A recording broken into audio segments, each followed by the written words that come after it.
My family. Handed me a paper to sign for insurance reasons. It was a transfer of ownership. They tried to steal my house. I got a lawyer and made sure they'd never own anything again. I signed the paper because I still believed them. Mark said it was for insurance reasons. Karen smiled gently, her nails tapping the kitchen counter. Just a precaution, Mum. You're still the owner. I was making soup. I wiped my hands, took the pen, and signed. 3 weeks later, I got a letter from the county. It came with the regular mail, tucked between a grocery store flyer and something from the pharmacy. I didn't think much of it until I read the line.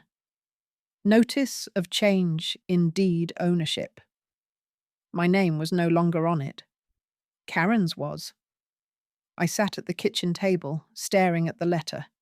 The soup was still warm on the stove. The spoon I'd left in the pot had begun to slide, tilting from the steam. I didn't move, didn't speak. Just reread the line over and over, my eyes tracing each word like it might change if I blinked hard enough. I called Mark first. He picked up after the third ring. Mum? He sounded distracted. I got a letter, I said. About the house. A pause, then a sigh. Yeah, it's just part of the protection plan we talked about. What protection? You know, estate planning, avoiding probate. We had to move the deed to make it easier down the line. You're still living there. Nothing changes. But it's not mine anymore. Mark exhaled. Come on, Mum. Don't make this harder than it is. It's still your home. It's just paperwork. I hung up without saying goodbye. The house was silent, except for the low bubble of the soup and the hum of the fridge. My husband built this house, with his hands, every beam and tile and nail. We raised 2 children here. Every photo on the wall had my fingerprints behind it, and now it was someone else's. I called Karen next. She didn't answer. I didn't sleep that night. I sat in my armchair with a blanket over my legs, watching the hallway, listening to the creaks in the wood. The house still knew me, but the paper said I didn't belong. In the morning, I boiled water for tea and pulled out the file folder where I kept every important document: the will, the insurance, the deed. The old deed. The one with my name. I looked at my signature and tried to remember what I was thinking the moment I signed it away. Mark's voice, calm. Karen's nails, polished. My soup, simmering. They'd waited until I was distracted. They knew I wouldn't read carefully. They counted on it. I called the county office. I need to verify a property transfer. The clerk was polite, young, probably my granddaughter's age. Yes, ma'am. The property is now under Karen Ellis. It was transferred 3 weeks ago under a quitclaim deed. Can you send me a copy? I'll email it right now. I thanked her and hung up. Then I called someone I hadn't spoken to in years. A lawyer. He picked up. This is David Madsen. Mr. Madsen, this is Elaine Drury. You helped my husband and me with a small zoning thing in 2001. I need help again. What happened? They stole my house, I said. He paused. Who did? My children. I heard him shift in his chair. Tell me everything. So I did. I raised them in this house. They stole it while I was boiling soup. I sat across from David Madsen 2 days later. His office hadn't changed much since 2001. Same brass lamp, same quiet tick of the wall clock. Only now I noticed the lines around his eyes, and he didn't ask how my husband was. He knew better. He spread out the printout of the deed on the desk. This is your signature, correct? Yes. I didn't know what I was signing. And they didn't explain. They said it was for insurance, just in case. David leaned back, steepling his fingers. That's called undue influence, possibly even fraud. It's not easy to fight, but it's not impossible either. I nodded, more slowly than I meant to. I felt like someone watching their own life from a distance, the edges blurry. We need to gather everything, he said. Any texts, voicemails, emails, any communication where they mention this paperwork or their intentions. Even casual remarks can help. I don't have email. Karen handles most of that. He gave me a long look. Then we'll start with what we can prove. After I left his office, I sat in my car for 20 minutes. Just sat. My hands on the steering wheel. No radio. No movement. That night, I went through old boxes. Found Mark's birthday card from 2 years ago. No signature, just M. Found the warranty on the roof replacement they talked me into. Found notes from the physical therapist they never helped me get to. But what I really found was a feeling I hadn't named yet. Betrayal so quiet, it came in the voice of people you love. The next morning, I drove to the courthouse and asked for public records. Found that the house had been relisted in the county system under Karen's name. Found that the deed transfer was filed the same day I'd signed the insurance form. That was the day the light bulb flickered in the kitchen. Karen said, "Don't worry about it. I'll fix it." She fixed nothing. Back home, I sat at my kitchen table and stared at the wall. There was a crack in the paint near the window, thin as a spider's web. I didn't remember when it appeared.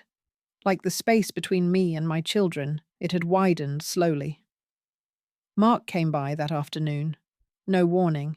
Just walked in with his usual, "Hey, Mum," as if the world hadn't shifted. "Karen told me you're overreacting," he said, setting a grocery bag on the counter. "I brought some soup mix." I didn't touch the bag. "You filed something at the courthouse?" I verified the truth. He frowned. "Come on, Mom. We've been trying to make sure things are in place for your future. Don't turn this into a war." "You turned it into theft. It's still your house." "No, it's not." Mark sighed, like I was the one making things difficult. "You always said you wanted things to be simple when the time came. We were trying to honor that." "Without asking me?" "You'd have said no." He didn't even flinch. That night, I took out the old photo albums. There's one of Mark at 5, laughing in the sprinkler. One of Karen with a chocolate mustache. One of all 4 of us at the Grand Canyon. My husband with his arm around me, the kids leaning into the wind. I traced each photo with my finger. Then I put the album away and pulled out a notebook. The first page I titled, "Everything They Took." Not just the house. I called the county office. My name was gone. Their name was there. I made the call at 9:04 a.m. on a Tuesday. I had written the number down 3 times just to be sure. My pen hovered over the receiver for a moment before I pressed the first button. A young man answered, cheerful, the kind of voice that belongs to someone who's never had a child lie to their face. "I'm checking a property deed," I said. "I believe it was changed." He asked for the address. I gave it. Silence. Then the sound of typing. "Yes, ma'am. It was transferred by quitclaim deed on the 12th of last month. New owner listed is Karen Ellis." "My name isn't on it?" "No, ma'am." I thanked him and hung up.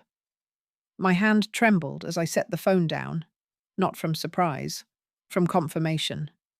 That they had done exactly what I feared, and done it neatly, with my own pen.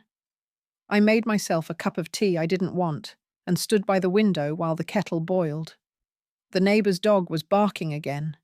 Somewhere nearby, someone was cutting wood. The world was carrying on, and I had been erased. They didn't even change the curtains. That struck me suddenly.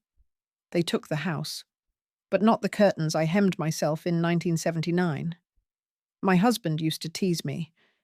You're the only woman I know who stitches pride into polyester, David Madsen called that afternoon. I reviewed the paperwork, he said. They filed it properly, but the context matters. If we can show that you didn't understand what you were signing, or that they misrepresented the purpose of the document, we can challenge it. I believed them, I said quietly. That's the beginning of the story, Elaine, not the end. We scheduled a time to begin formal proceedings. I would need to provide a written account of what happened. I sat at my kitchen table and began writing, line by line. I didn't try to be elegant. I told the truth. They said it was for insurance. They said I'd still be the owner. They told me I didn't need to read it. They smiled while I signed it. David also advised me to gather financial documents, any sign they'd tried this before. I opened the box under my bed, the one I never let anyone else touch. It had my husband's letters, his military papers, a postcard from Niagara Falls, and, tucked beneath the folder labelled "Mortgage Paid Off," a much newer envelope. One Karen had asked me to sign last year. Just some refinancing to lower rates. I pulled it out and read the fine print. I had never read the fine print before. It was a partial authorization, not dangerous on its own, but together with the quitclaim, it painted a picture, one of quiet, calculated takeover. That night, I didn't sleep. Again. I sat in the dark with a blanket over my knees and a pen in my hand. I wasn't sad anymore. Not exactly. I was waking up from something. A long, long sleep of trust. They'd done it in silence, assuming I wouldn't ask questions. Assuming I'd just keep cooking soup and nodding. They forgot that I was still here, breathing, watching, writing. I went to a lawyer on a Tuesday. By Friday, I had a plan. David wasn't what you'd call warm, but he was honest. And I liked that. The kind of man who wouldn't flatter you even if you paid him twice. He didn't pat my hand, didn't say, "Poor dear." Just poured black coffee into a chipped mug and said, "Let's start." We reviewed everything I had, the signed deed, the call logs, my handwritten timeline. He asked questions like a surgeon, precise and without pity. Did they ever explain the quitclaim deed in plain language? No. Did you understand you were transferring ownership? I did not. He scribbled something. Were you pressured in any way? They stood in my kitchen. Mark was holding a spoon, for God's sake. Karen said I'd make things complicated if I didn't sign. I didn't know what the paper was. That's pressure, he said, matter of fact. Especially if we can show a pattern. And we could. David asked about previous financial decisions. I told him how they convinced me to co-sign Karen's student loans at 65. How Mark once talked me into opening a line of credit for a short-term gap in his business, which never repaid. Did they ever reimburse you? No. And you kept the documents? I keep everything. David looked at me then. Really looked. Good, he said. We're not just going to fight the deed. We're going to make it clear this wasn't a one-time mistake.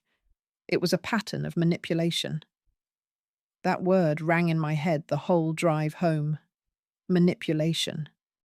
I had called it family. They had called it strategy. On Thursday, I walked through every room of the house and took photos. For court, David said. But also, I think, for me. Proof that I had been here. That this was mine. The hall with the sloped floor from when the foundation shifted. The cupboard where my husband's lunchbox used to sit. Same dent in the corner. The garden bench with one loose board. All of it mine. I found an old camcorder in the attic and set it up on a tripod. Sat down in front of it, wearing the blue cardigan my husband liked best. I looked straight into the lens and spoke. My name is Elaine Drury. I am 79 years old. This is my home. I did not give it away. I was misled. I sent the footage to David that night. On Friday morning, he called. I've filed for an injunction. If they try to sell the house, they'll be stopped. He paused. I've also sent letters to both Karen and Mark. Let them know we're contesting the transfer. They'll be served within the week. What should I do in the meantime? Nothing, he said. Let them think you're still in the dark. People who lie tend to keep lying when they think no one's looking. That helps us. So I waited. I watered my garden. I made lemon bars for the neighbor girl. I kept my hands busy and my mouth shut. But inside, I was sharpening something. They thought they'd taken everything. They hadn't counted on the part of me that doesn't forgive. They always underestimated me. That was their first mistake. Mark called first. Hey, Mom, he said casually, like he hadn't stolen my home. Did you get something weird in the mail from a lawyer? I didn't answer right away. Just let the silence stretch. I figured it was just a formality, he added. Nothing serious, right? It's very serious, I said calmly. You took something that didn't belong to you. There was a pause. Then that chuckle of his, the one he used when he was 15 and caught lying. Come on, Mom. Don't be dramatic. You forged my future with a pen and a lie. That's not drama. That's theft. He didn't laugh again. Karen didn't call.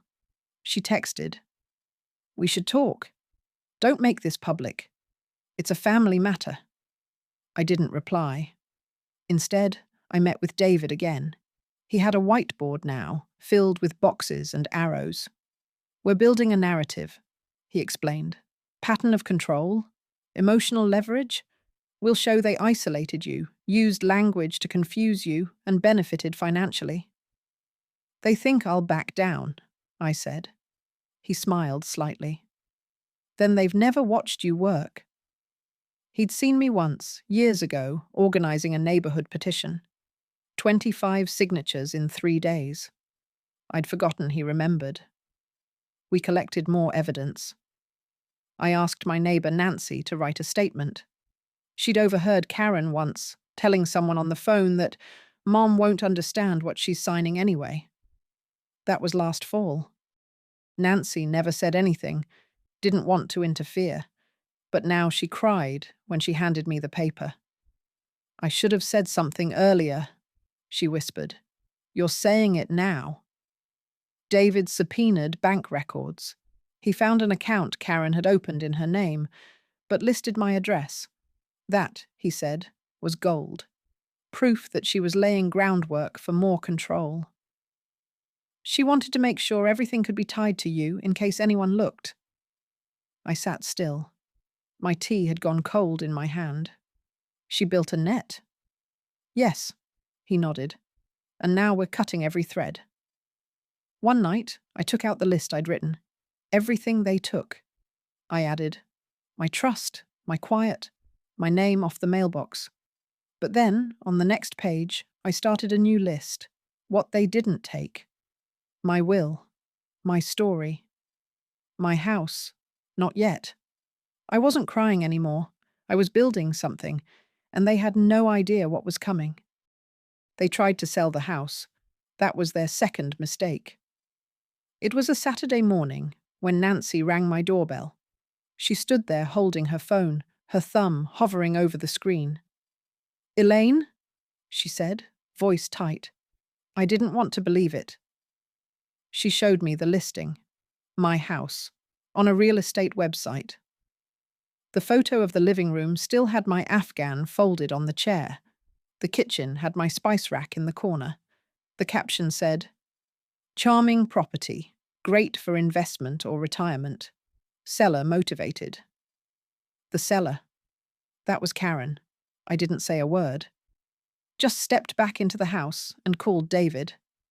They've listed it, I said. How soon can you send me the link? I forwarded it. Less than 2 hours later, he called back. We're filing for an emergency restraining order. They can't touch the property while the deed is under dispute. By Monday, the listing was down. That night, I sat in the living room with the lights off, just me and the shadows. My name wasn't on the deed, but my hands were on every drawer handle. My breath was in the walls. They had put a price tag on my history. David told me we could also pursue damages. If we can prove they attempted to profit from the fraud, especially through a sale, that strengthens your case. They didn't even clean the windows, I said bitterly. Just took the pictures and posted it like I was already gone. They will wish they had never touched this, he replied. Mark came by the next day. No warning. Just barged in, his voice louder than the front door. You went to court, he snapped. You blocked the sale. You tried to sell my house, I answered calmly. Our house. I turned to him slowly. No. Your house is wherever you go to sleep after lying to your mother. His jaw twitched. You don't understand how complicated this is. Karen's been talking to people. She's already spent money on staging, photos, scheduling. You stole something. Now you're angry it's hard to fence. Jesus, Mom. Why are you doing this? Because you forgot I'm not dead yet. He stood in the doorway for a moment, unsure whether to yell or plead. In the end, he said nothing, just left. Later, David sent over documents for review. If we're lucky, the judge will expedite. This isn't just a family dispute anymore, it's an attempted real estate fraud. And just like that, the tone changed. This wasn't a quarrel between relatives. This was a case. And I was no longer the one being asked to explain herself. I was the one asking the questions. They called me crazy. I recorded every word. Karen was the first to try the soft approach. She called at dusk, her voice sugar-coated with concern. Mum, can we talk? Just the two of us? I let the phone sit on the counter for a few rings. Then I answered. Quietly, calmly. I'm listening. I don't know why you're doing this, she began. It's all been a huge misunderstanding. Which part? The deed, the listing, everything. You were always meant to live in the house. We were just trying to protect it for the future. The future you tried to sell last week? She went silent. Then, Mark told me you're not well, that you've been confused lately, maybe a little paranoid. There it was. The turn. Karen, I said slowly, I've been making my own appointments, managing my own bills, and reading my own legal documents for 79 years. I'm not confused. I'm angry. Please, she said, voice faltering. Let's just meet. No lawyers, just family. Recordings are legal in this state, I said. So yes, we'll meet. She hesitated. You're recording this? Yes. I could hear the calculation pause on the other end. I'll see you tomorrow, she said tightly. 11 o'clock. Bring Mark, I added. Let's not pretend this was one person's idea.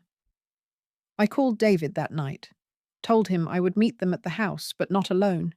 He offered to come himself. I said no. I wanted them to see me, not the lawyer, not the paper trail, me. But I did bring a friend. Nancy sat in the corner of the kitchen with her knitting, pretending not to listen. She'd once chaired the school board and didn't scare easily. They arrived on time. Mark with sunglasses on indoors. Karen with a fresh blowout and a stack of folders that looked important, but were blank. Mom, Mark said, spreading his arms like this was all a comedy of errors. Let's be reasonable. I had the recorder on the table, in plain view. We are being reasonable, I said. Karen sat down carefully, like the chair might betray her. Let's talk about what you want. I want my house back, my name on the deed, full legal control. That's not how things work, Mom, Mark said, There are processes, timelines. There are courts, I said. Karen leaned forward. Do you really want this to get ugly? Do you really want us all to look like fools in public? You made us look like fools the day you forged family into leverage. Mark's voice sharpened. We've supported you for years. You mean the soup deliveries and cancelled calls? Unbelievable, he muttered. You've always been paranoid. I turned to Nancy. Did you get that? She nodded, eyes on her yarn. Karen's voice cracked. We were trying to help. No, I said. You were trying to control, and now you've lost that. The meeting ended quickly. No hugs, no handshakes. They left in silence, except for Karen's parting shot. You're ruining everything. I'm fixing it, I corrected. I emailed the audio file to David that afternoon. He replied in 10 minutes. Perfect. Tone, language, contradictions. It shows intent. Intent. That word again. That they hadn't just done something wrong. They had meant to. Carefully. Quietly. I looked around my kitchen and felt a strange stillness. Not peace. Not yet. But something like air clearing before a storm. They had underestimated me. Again. Now I had proof. They tried to access my other accounts. That was their third mistake. It started with a letter from my bank. Not a call. Not a warning. Just a folded white envelope with my name and the phrase, Request for Authorization Verification.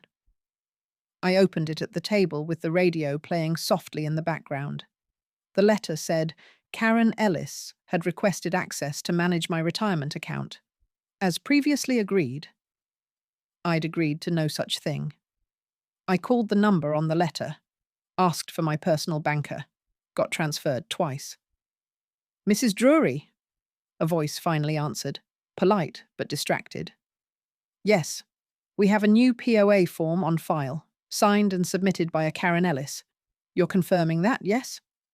No, I said. I'm denying it. I never signed such a document. A long pause. Oh, I see. Then we'll need to put a hold on the request immediately. One moment while I escalate this to compliance. I didn't hang up. I didn't breathe. That same afternoon, I drove to the branch. David told me not to wait. If they were trying to consolidate control, they'd move quickly. And they were. The manager was a young man with a concerned brow and a soft voice. He laid out the forms for me to review. There it was, my signature, almost mine. Close enough to pass. Not mine. They tried to forge this? I asked quietly. It appears so. I looked at the photocopy. Karen had signed as acting financial guardian. That wasn't even a legal designation in our state. I want everything frozen, I said. All outside access blocked. Immediate change in authorization. Yes, ma'am. And I want a full printout of all recent access attempts. Names, dates, IP addresses if you have them. He blinked. Yes, ma'am. At home, I sat down and called David. They forged a power of attorney. Then we escalate, he said. We file for fraud, attempt to access private assets through falsified documentation. It's no longer a dispute over a house. It's financial abuse. I made tea. I didn't drink. I took out the notebook again. Everything they took. Then, beneath it, a sublist. Attempted POA on pension, contacted life insurance company, call logged, tried to switch bank contact to Karen's email. I remembered the call Karen made a month ago. Mum, have you thought about updating your emergency contacts? You know, just in case something happens? I thought she was being responsible. She was laying ground. David filed a formal complaint with the bank, sent a cease and desist, drafted statements for me to sign. I did all of it, sitting at the same kitchen table where I used to pack their lunches. At dusk, the doorbell rang. It was Mark. "You froze the accounts," he said, as if I'd short-circuited their utilities. "You tried to forge access to my money," I said. "It wasn't forging, it was planning." "Planning for what? For when I'm too quiet to object?" He looked genuinely baffled. "We were trying to make sure you were taken care of." "No," I said, standing squarely in my doorway. "You were trying to make sure you were taken care of. You planned to live off what I built. But you forgot something, Mark." "What?" "I'm not done yet."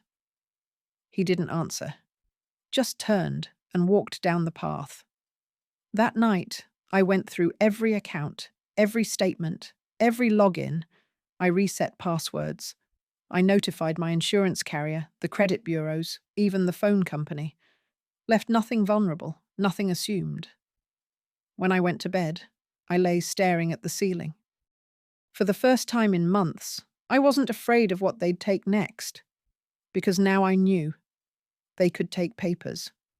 But they couldn't take my name without a fight. They wanted power. I gave them the weight of consequence. David filed the formal complaint with the court on a Monday. The document was 47 pages long. Every sentence laid out like a step in a silent avalanche. Dates, signatures, statements, photos. He had even included a still from my camcorder footage. Me at my kitchen table, cardigan buttoned, saying, "This is my home." "They'll receive notice within 72 hours, he said. And they did. Karen called first, as always when pressure hit. But she didn't start sweet this time. "I can't believe you're doing this," she snapped. "You're dragging us through court." "You dragged me through silence. Now it's your turn in the light." "You're making a spectacle of your own family. You made a business of mine." She hung up. The next day, David received their response. Hastily written, defensive, full of passive language. Our intent was never to exclude. The actions were motivated by concern. We regret any confusion. "They're backpedaling," he said. "That's good. It means they know they're exposed." We met at his office that Friday. He spread their statement across the table. "They're not denying the transfer," he said. "They're denying harm." I nodded slowly. "That's not going to hold." "No," he agreed.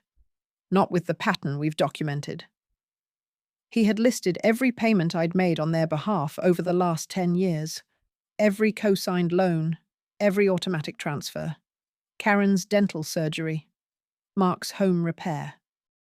The deposit for their child's school. "Just until we get back on our feet, Mom." "You've supported 2 full adults for over a decade," David said. "And in return, they tried to take everything."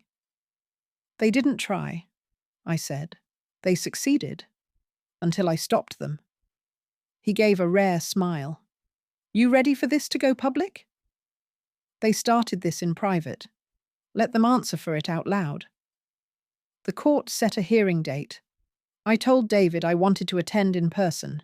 He offered to appear on my behalf, said I didn't have to subject myself to it. But I did. I wanted to sit there, in the same room as them, and let them see I wasn't backing down, that I'd rather face a judge than keep pretending their lies were love. In the meantime, we moved ahead. David helped me file for full revocation of any power of attorney they might try to use. I signed documents at the courthouse, at the bank, at the insurance office. Everywhere their names had crept in, I pulled them out by the root. And I set up something else, a trust, for my granddaughter. David drafted it. We worked through the details. Eloise, Mark's daughter. The only one who ever called just to say hello, who never asked for money, who once brought me soup when I had the flu, unprompted. "She gets everything," I said. "Not just the house. Everything." "And if the others contest the will?" "They'll lose," I said, "because I won't leave room for doubt." That night, I opened a drawer I hadn't touched in years. Inside was a small box, my husband's watch, the one he wore when we bought the house. I held it in my hand and whispered to the air. They don't get to erase us. In court, they would sit in clean shirts and well-practiced frowns. They would say I misunderstood, that it was all for my benefit. But I would be there too, not angry, not broken, just ready. They called my strength selfish. I called it necessary.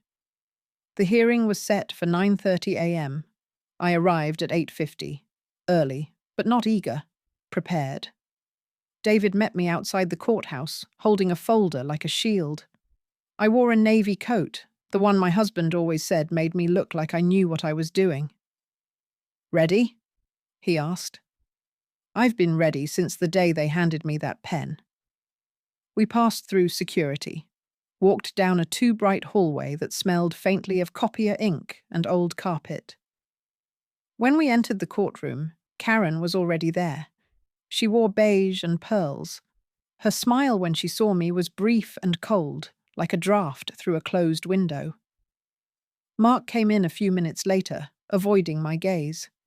He sat beside her and pulled out his phone. I sat in the front row with David, silent, watching. When the judge entered, everyone stood. This wasn't a trial yet, just a preliminary hearing. But even here, the truth began to stretch out its arms. David stood first, presented the documents, spoke slowly, clearly, respectfully. Mrs. Drury did not knowingly transfer her home. The deed was presented under misleading terms. This was not a transaction. It was exploitation. Karen's lawyer objected. There's no proof of coercion. The deed was signed voluntarily. David didn't flinch. We have recordings, financial records, and a timeline that shows systematic deception. If needed, we'll present all of it in a full trial. Mark leaned over to whisper something to Karen. She shook her head. For once, it wasn't her turn to talk. The judge looked at me. "Mrs. Drury, would you like to say anything?" I stood slowly. My knees complained, but I stood anyway. "Yes, Your Honor, I would." My voice was steady, clearer than I thought it would be. I built that house with my husband. We worked, we paid. We raised children there. I signed a paper because my son and daughter told me it was for insurance. They said it would help them protect me. What they did was erase me. Silence. "I didn't come here for revenge," I added. "I came here for restoration, for my name, my rights, and my place." The judge nodded. "Thank you." We left the courtroom shortly after. No ruling yet. It would come in writing. But David said the judge's tone was promising. Karen caught me outside. "You're really going to go through with this?" she said, tight-lipped. "Public court? Public filings? Don't you care what this does to us?" "You didn't care what it did to me." She took a step closer. "You're punishing us." "No," I said. "I'm protecting myself. You should have tried it sometime." She started to speak again, but David stepped between us. "I think we're done here," he said. Karen turned and left. Mark followed. I didn't cry.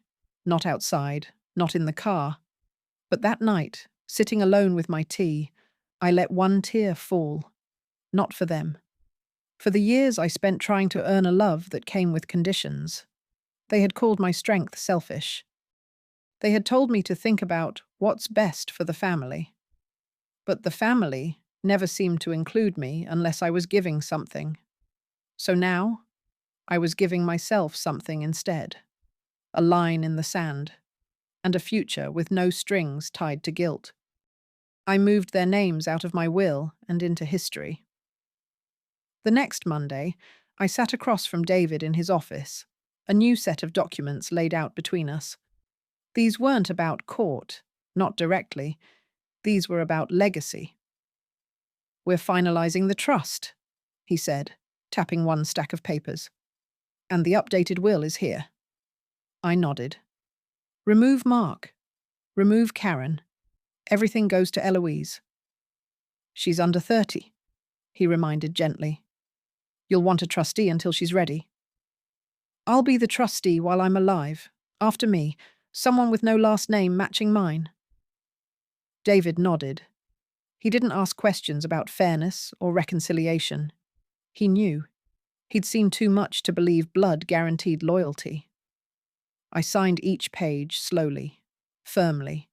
No hesitation this time. Afterward, I walked home. I didn't take the cab he offered. I wanted to feel the sidewalk under my shoes, to hear the sound of wind in the trees I'd walked past for 40 years. This was the same path I used to walk with Mark when he was 5, gripping my hand, asking why the sky was blue. I passed a hardware store. Thought about how my husband once fixed the back steps with tools from that very place. Karen had said once, "You should really modernize the house, Mum. It's so stuck." No, I thought now. It was grounded. That afternoon, I called Eloise. "Hi, sweetheart," I said when she answered. "Grandma, how are you?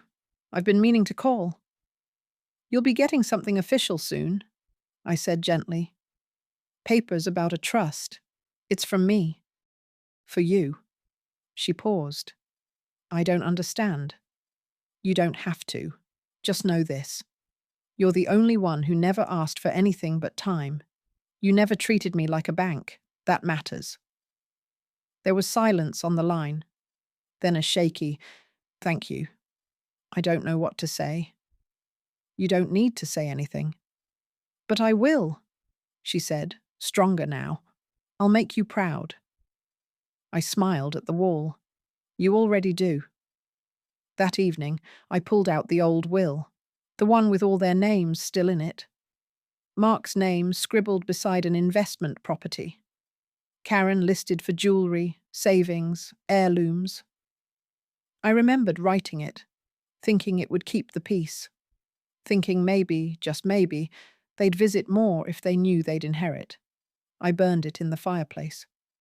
The flames flickered high, orange and silent. I watched the page curl, blacken, vanish. Then I stood up, opened a window, and let the smoke drift out into the cold.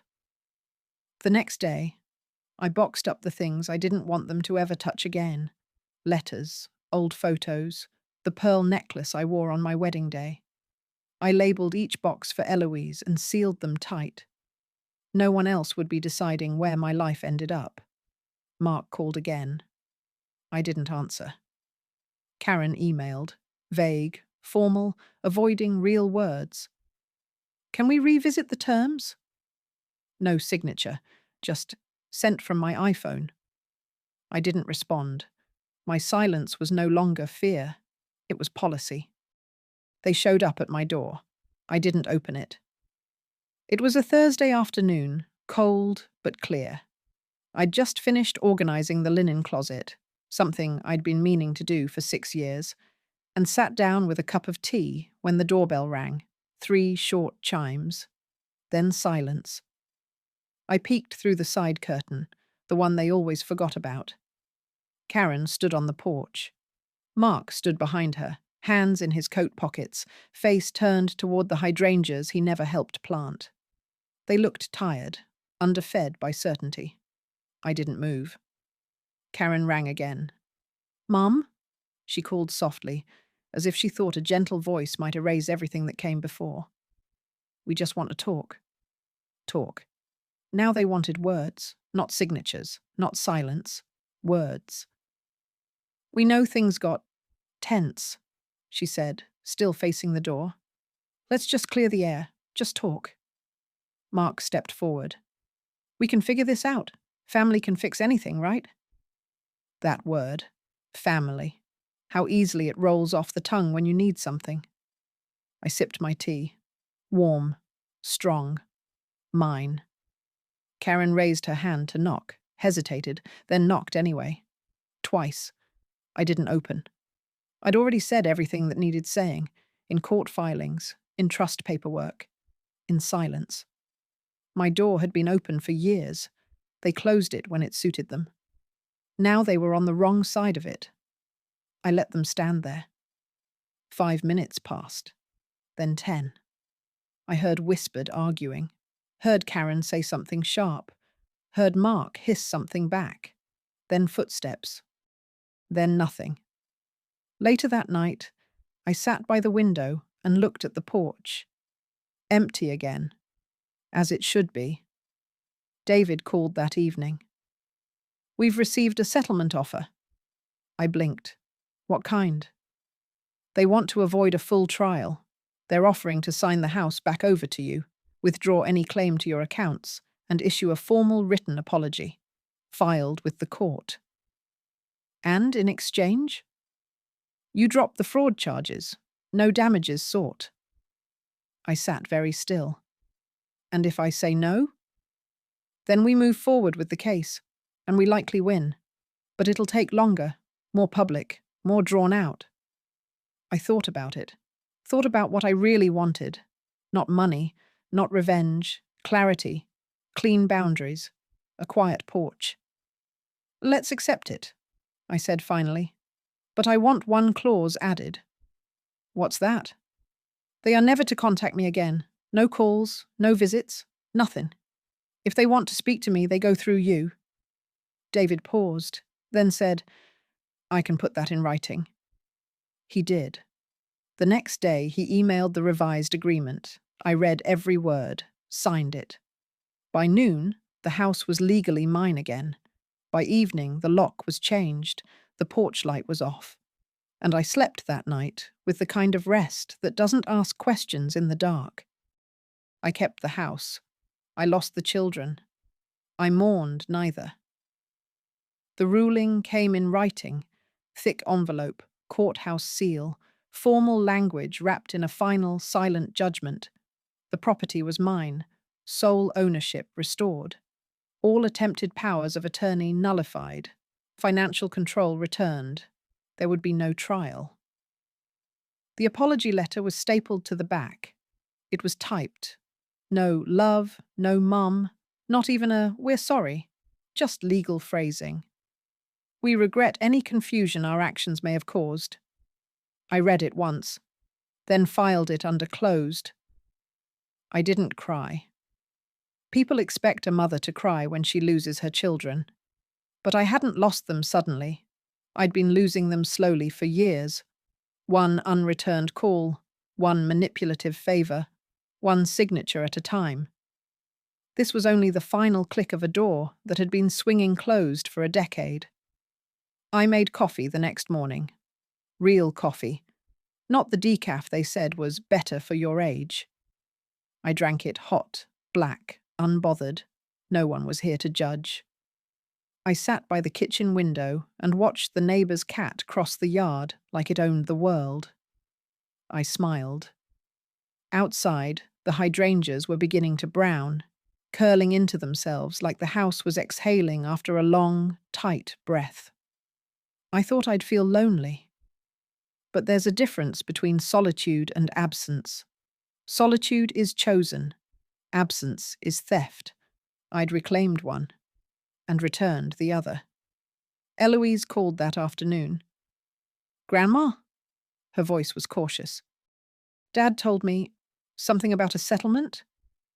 "It's done," I said. "The house is mine again." She exhaled audibly. "I'm so relieved."